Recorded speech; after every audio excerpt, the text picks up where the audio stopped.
Welcome to Luca is a Billionaire, where the only thing I invest in is your answers.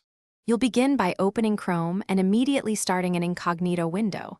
This isolates local browsing data from your normal profile. Once Chrome is open, press Ctrl plus Shift plus N on Windows or plus Shift plus N on Mac to launch a new incognito session. Make sure you see the dark theme and the incognito icon. That indicates cookies, history, and site data won't be stored locally. You do this now so your regular session remains separate, and you can test sites without altering saved logins or search history. Once your incognito window is open, use it like a normal browser, but with key differences you should understand. You can sign into websites, but remember those sessions end and won't persist after you close the window. This is why incognito is useful for temporary accounts.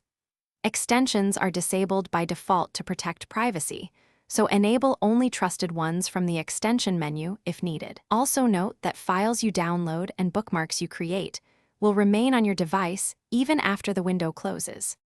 To finish, simply close every incognito window. That ends the session and removes local session data. If you find cookies or logins still persisting, make sure you actually closed all windows, then clear Chrome's regular cache and cookies as a further step.